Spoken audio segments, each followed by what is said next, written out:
Good morning, everyone. We are continuing here in the words of the Beis Halevi as he's describing to us why flattery is such a bad thing, and he's still building up the background information that we can get to the answer of his question.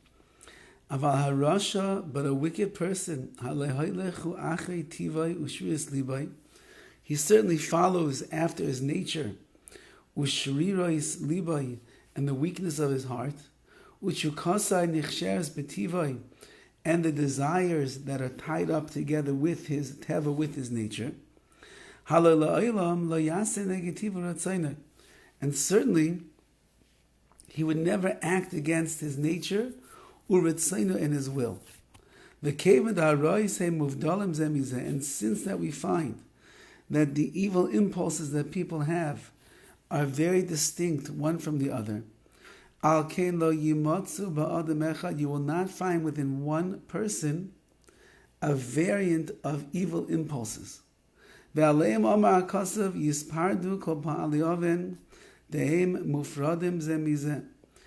says in Tehillim, dispersed will be the evildoers. Why?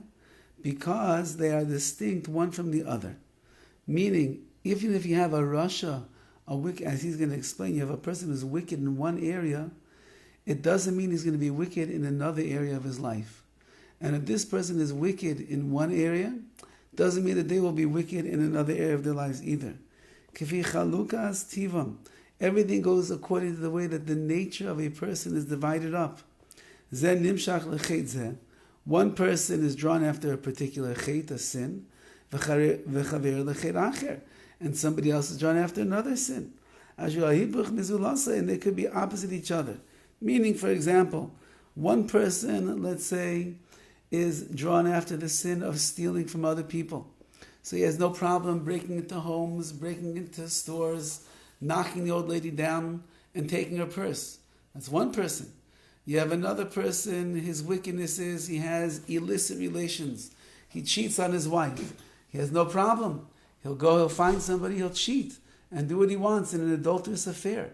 But says the Beis Halevi, the one that's committing adultery is not going to become a gazlan, he won't become a thief. And the one that's a gazlan, that's a thief, he won't become an adulterer. Because their nature of rishas, of evil, is somewhat located and relegated to a certain area. Let's see how this works out.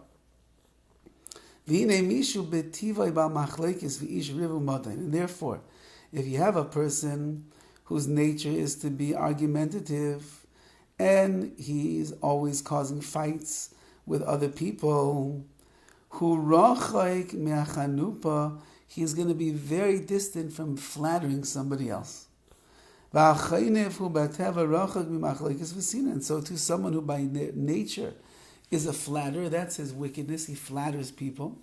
So he's going to be very distant from causing arguments and fights and the like, and having hatred for other people. The two things don't exist. V'yedua ma'imah ha'olam, and it's known, this statement that is said in the name of the Welt, the world says, it's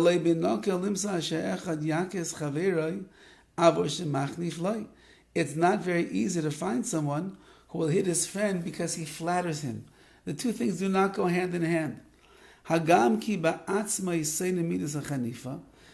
even though that this person himself hates the trait of chanifa, flattery, nevertheless, he's not going to start an argument. He is not going to start an argument with him, because if he does, that would flatter him. Meaning the fact that I am apparently paying attention to this person over here, and I'm starting up with him, so then the person knows that I've taken notice of him. Just being taken notice of sometimes is a sign of flattery. And therefore, if I'm a person that is steeped in the sin of chanufa, of flattering somebody else, I certainly am not going to be the one that goes and begins a mariva, a fight with somebody, because that itself would be a show of flattery. The Beis Halevi is telling us over here that in the mind of the wicked person, or in the chemical, physiological makeup of the wicked person, he can only be wicked in one area, and other areas of wickedness will end up being a contradiction to who he is. So he's only going to go according to his teva, according to his nature, and not beyond that. Okay, what is it? Now we're already mentioning the word chanufa of flattery, and therefore, Be'ez Hashem, as we continue, we'll see where the Beis HaLevi is going with these words. Have a wonderful day and a wonderful Shabbos.